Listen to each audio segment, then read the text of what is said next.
Bienvenue sur Ici Beyrouth pour cette édition spéciale. L'Iran s'enflamme de nouveau à la suite du décès de Mahsa Amini le 16 septembre, 3 jours après son arrestation par la police des mœurs pour port de vêtements inappropriés. En Iran, les femmes doivent se couvrir les cheveux et le corps jusqu'en dessous des genoux et ne doivent pas porter des pantalons serrés ou des jeans troués. Les manifestations opposent ainsi une résistance tenace face au pouvoir qui a menacé de ne faire preuve d'aucune indulgence vis-à-vis des protestataires. Environ 70 personnes ont été tuées et des centaines arrêtées. Pour analyser ce phénomène, j'ai le plaisir de recevoir sur ce plateau Victoria Werling, journaliste à Ici Beyrouth, avec qui nous allons discuter de la couverture de ces événements sur les réseaux sociaux. Victoria, bonjour. Bonjour. Cela fait plus de 10 jours que les manifestations prennent de l'ampleur en dépit de la répression exercée par la police. Qu'est-ce qui, à votre avis, motive les protestataires à se mobiliser de la sorte ? Effectivement, la répression ne faiblit pas, mais la colère non plus, et on peut le voir dans tout le pays. Les dernières manifestations qui avaient eu autant d'ampleur ont eu lieu en 2019. C'était lié à une augmentation du prix de l'essence. Ici, c'est principalement le port obligatoire du hijab qui est dénoncé, mais finalement, à travers les slogans hostiles au gouvernement, c'est tout le régime qui est remis en cause. Pour en savoir plus, on va regarder tout de suite ensemble un reportage que vous avez préparé sur le sujet.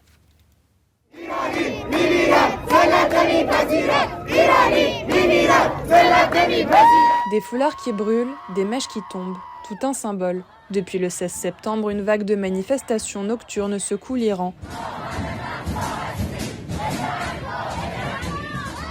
À l'origine, la mort de Mahsa Amini après son arrestation par la police des mœurs pour avoir mal porté son voile. Le décès de la jeune femme de 22 ans a mis le feu aux poudres dans une république islamique au code vestimentaire féminin strict. Depuis, les voix s'élèvent contre le port obligatoire du hijab.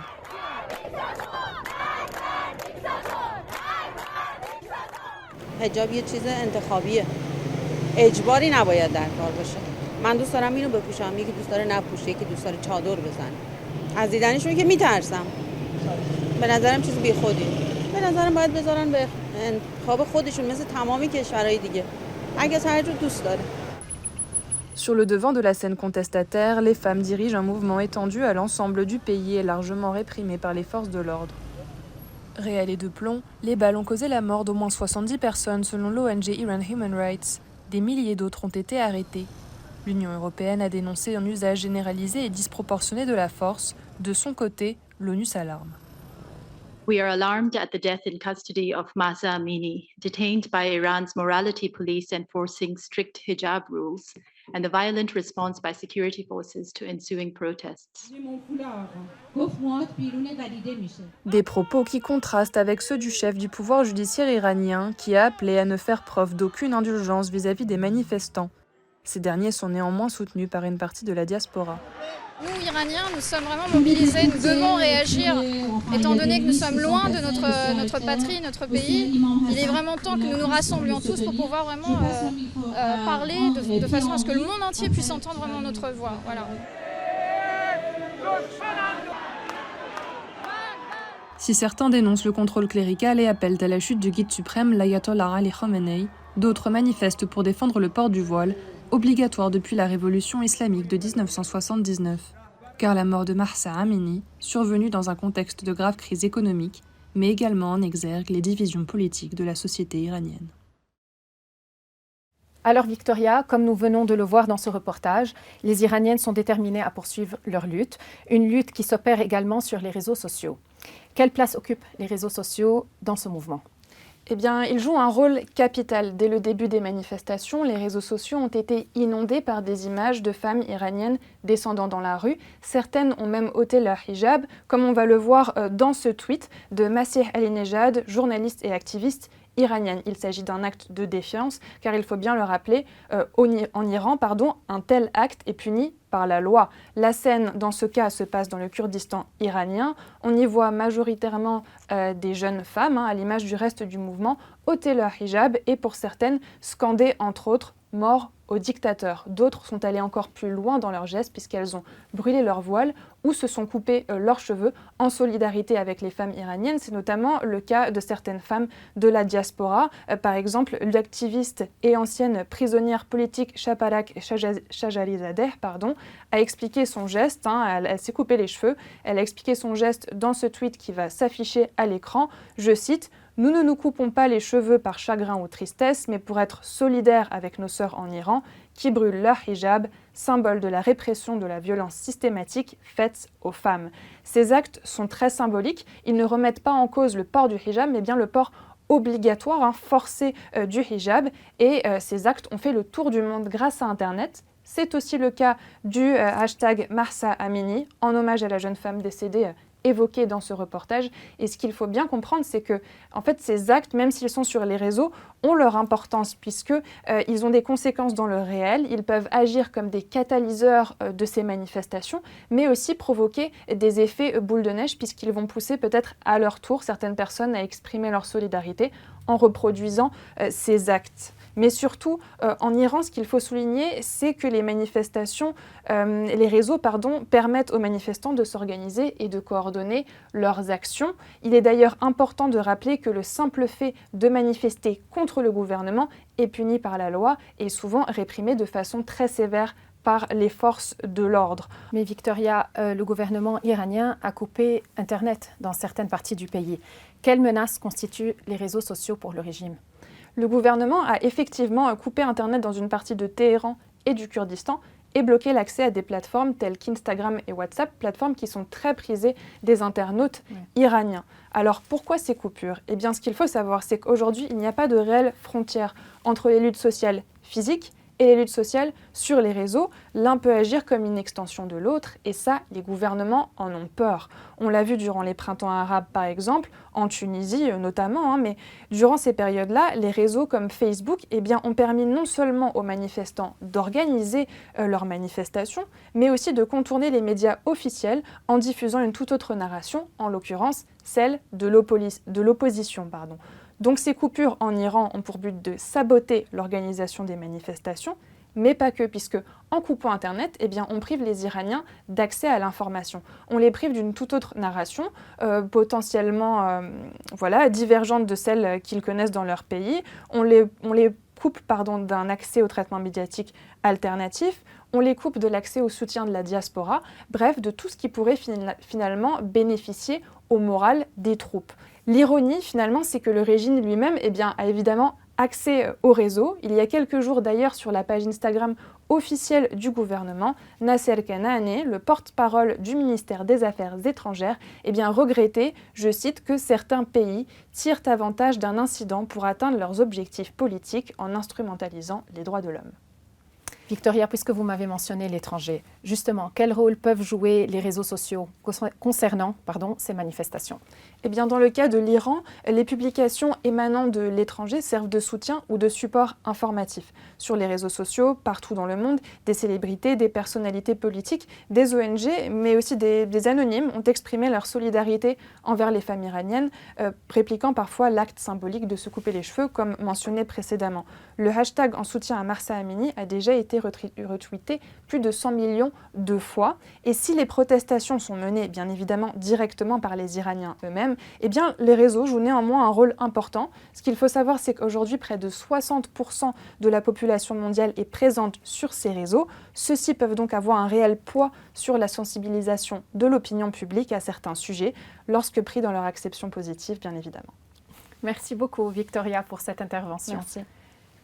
Fariba Hashtroudi est une journaliste et écrivaine iranienne, née à Téhéran en 1951.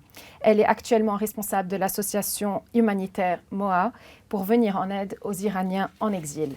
Je vous propose d'écouter son message à la communauté internationale qu'elle lance exclusivement à partir d'ici Beyrouth. Merci à celles et ceux qui me donnent l'occasion d'envoyer ce message. L'Iran est endeuillé depuis des années, depuis trop longtemps. Aujourd'hui, c'est pour Mahsa. Hier, c'était pour Neda, pour Sohrab et pour d'innombrables autres victimes, jeunes et moins jeunes. Le meurtre de Mahsa, pour une mèche de cheveux, fait trembler le pouvoir à présent. 75 autres personnes sont mortes depuis le soulèvement populaire et nous craignons d'autres victimes. Je suis en colère et je ne suis pas la seule. Je suis en souffrance et je ne suis pas la seule.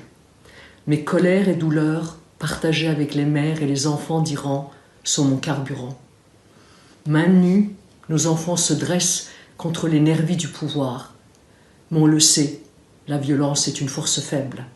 L'urgence, disait Yankelevitch, c'est le présent à venir immédiat, le futur en train de se faire. Ce futur, c'est la liberté que cette jeunesse exige en payant le prix fort. Tous les jours, parfois heure par heure, les ONG à l'intérieur communiquent avec les ONG de l'extérieur de l'Iran, dont l'association Mohsen Ashroudi, qui reçoit les communiqués de l'association des étudiants solidaires iraniens avec la liste des étudiants arrêtés et souvent tabassés à travers tout le pays. Dans toutes les universités du nord au sud, de Téhéran à Mashhad, en passant par Rasht, Bobol, Ispahan, Shiraz, Tabriz, les enfants de l'Iran sont embastillés ou disparus. Ces étudiants sont des noms, des histoires, des visages, des combats, des espoirs. Ils sont le courage et la fierté de cette nation endeuillée. Voilà certains d'entre eux.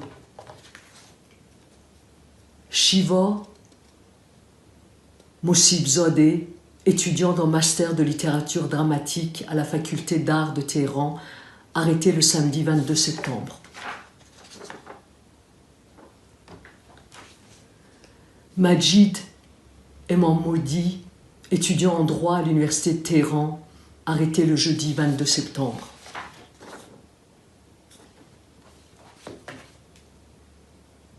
Reza Shamsar, étudiant en archéologie de l'université de Koshan, tabassé, arrêté, et il n'a pas été soigné pendant des heures.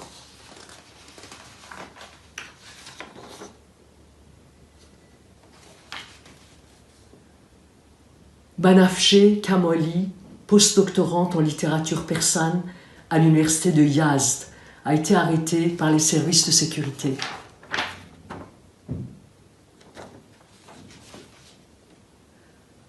Houman Mohammadzadeh, militant syndicaliste et étudiant en master d'économie à l'université d'Ahvaz, a été arrêté le 23 septembre.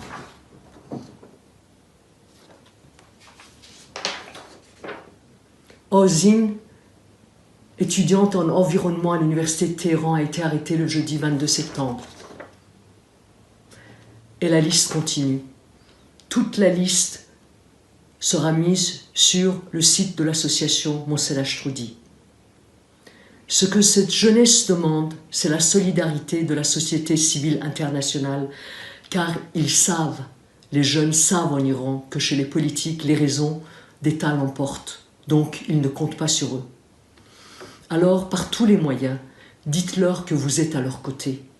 Nous avons lancé il y a quelques mois une campagne pour 2 jeunes étudiants brillants, emprisonnés depuis près de 3 ans pour l'exemple et condamnés à 16 ans de réclusion criminelle. Médaillés, Olympiade, or et argent, Younessi et Moradi sont toujours en prison et maintenant, des dizaines d'autres étudiants les rejoignent. Quand nous avons lancé cette campagne, des universitaires de renom et des universités dont l'université Saclay ont apporté leur soutien. Vous pouvez en faire autant. Rendez-vous sur le site de l'association www.moha.com. Merci. Les événements actuels en Iran ont eu un impact médiatique mondial. Les réactions ne se sont pas limitées aux pays en conflit avec l'Iran. Les manifestations de colère après le meurtre de Mahsa Amini et le flux de photos et de vidéos qui s'en ont suivi ont touché le monde entier. Personne n'est resté indifférent devant la mort cruelle d'une jeune fille pour un motif banal, celui de ne pas couvrir complètement sa chevelure. Pour en discuter, j'ai le plaisir de recevoir Roger Baraké, responsable du service Monde à ICI Beyrouth, avec qui nous allons aborder la dimension politique de ces événements. Roger, bonjour. Bonjour. Qu'est-ce qui explique, à part l'interdit religieux, cet acharnement policier contre une jeune citoyenne? Alors, c'est le régime des mollahs qui essaie de s'imposer. Et vous savez, dans chaque régime totalitaire, il ne doit pas y avoir disons, un non-respect des principes ou bien des lois émanant de ce régime. C'est la raison pour laquelle il y a eu ce meurtre, cet assassinat d'une femme très innocente.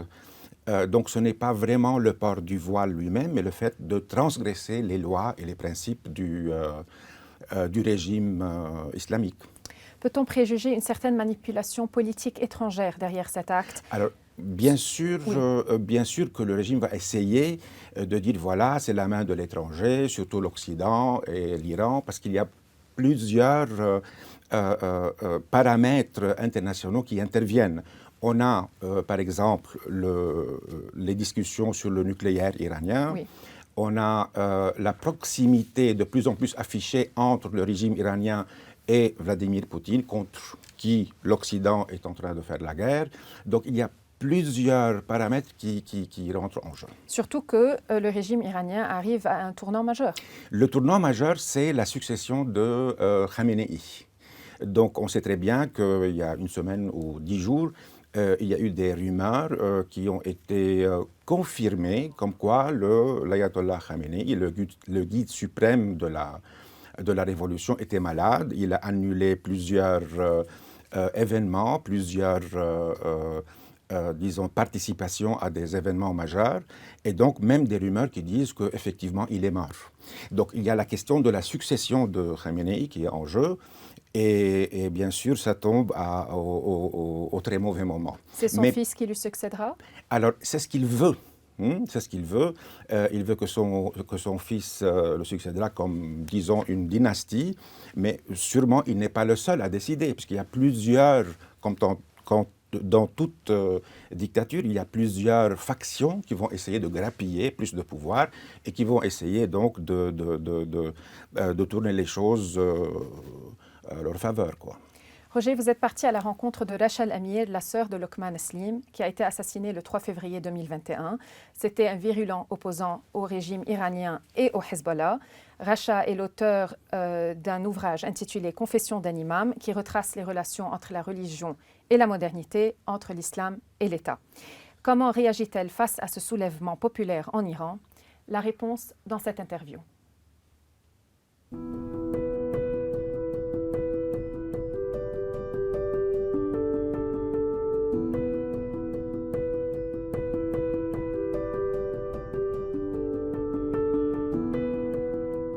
Il y a eu la maladie de Khamenei et le grand problème de sa succession. Donc, qui va devenir le Ayatollah Uzma, le Merja, la référence religieuse, le guide suprême de cette Jumhuriya Islamiyya, qui voudrait changer de nom également, parce qu'une des demandes de ces jeunes et protestataires, c'est que ce n'est pas la République islamique, c'est l'Iran, tout simplement. Ils veulent revenir vers le vrai nom du pays. Ils ne veulent pas du tout être liés à la révolution qui a eu lieu il y a 44 ans. Donc, il y a eu les grands troubles en Irak, qui est devenu une province iranienne. Il y a eu la maladie de Khamenei, le problème de sa succession, et il y a eu ce qui vient de faire couler le vase, cette goutte sanglante, l'assassinat de cette jeune personne. Je crois que ces jeunes Iraniens, ne veulent plus vivre sous cet oppresseur. Ça, c'est mon point de vue. C'est-à-dire, l'Occident n'a vu qu'une histoire de voile, car ces régimes ont toujours utilisé le corps de la femme pour montrer leur idéologie qui ne ressemble pas du tout au XXIe siècle.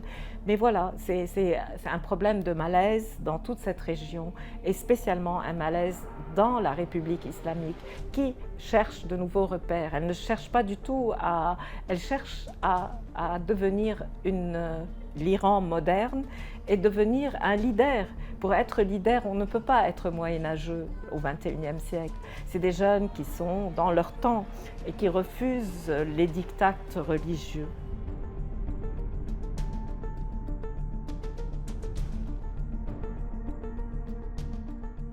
crois que comme toutes les dictatures, il y a de grands différends d'intérêt entre les différentes fractions de cette dictature. C'est-à-dire il y a le Haras, il y a les Bassiges, il y a le gouvernement, il y a la présidence. Donc il y a beaucoup de... Et puis, dans tout ce qui s'est passé, on a pu découvrir qu'il y a les Iraniens arabes, les Iraniens kurdes, les Iraniens iraniens. C'est-à-dire il y a toutes ces minorités qui leurs voix n'ont pas voix au chapitre dans tout ce qui s'est passé durant ces dernières 40 années. Donc, ce que essaye de faire le guide, c'est de dire je suis sacré, donc je ressemble à la famille de Ali ben Abi Talib, et donc la succession doit se faire d'une manière royale. Donc mon fils Mujtaba devrait me succéder. Ça, c'est ce que les gens qui pensent autour de Khamenei voudraient perpétrer. C'est-à-dire qu'ils veulent faire venir le fils du guide et continuer à faire leurs affaires comme si de rien n'était. Mais à mon avis, ça ne va pas se passer aussi facilement. Il y a tellement de tensions.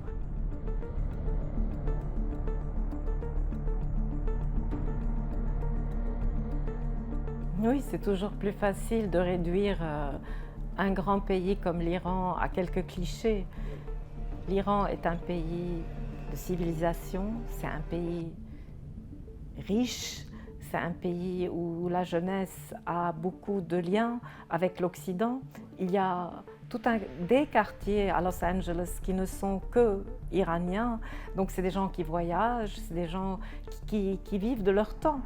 Mais comme dans toutes les sociétés, il y a le dictateur qui nous empêche de voir. Le dictateur, c'est un mur, c'est un fossé. On ne voit que les clichés. Donc il faudrait aller au-delà de clichés. Vraiment, la femme iranienne est fantastique et elle donne une image super exaltante de ce que la femme devrait être dans le monde.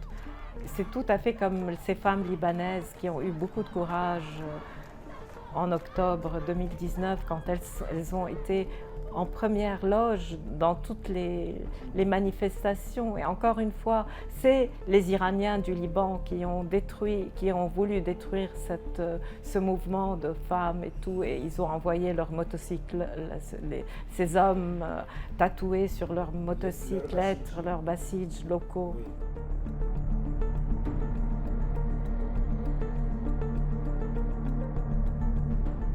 C'est-à-dire il y a eu une révolution. Un jour, il y a 40 ans, il y a eu cette grande révolution qui a vraiment changé. Bien sûr qu'il y a eu une révolution où il y avait tout. Il y avait les communistes, il y avait les libéraux. Et puis la révolution, comme toute révolution, elle a mis dehors tous les gens qui ne pensent pas comme elle. Et le parti de la religion, les mollahs ont tout dévoré. Et c'est ce qui s'est passé, mais il y a de la place pour tout le monde. Et c'est ce que ce genre de régime, basé sur le totalitarisme et sur la peur et sur le meurtre, la censure, ne peuvent pas accepter. Regardez ce qui se passe en Russie aujourd'hui, regardez ce qui se passe même en Turquie. Quand nous avons un régime aussi dur, et qui ne fonctionne que par la haine et la peur, on aboutit à ça. C'est-à-dire le fait d'accepter l'autre qui ne pense pas comme nous, c'est un très grand travail que nos pays n'ont pas pu faire, hélas, jusqu'à présent.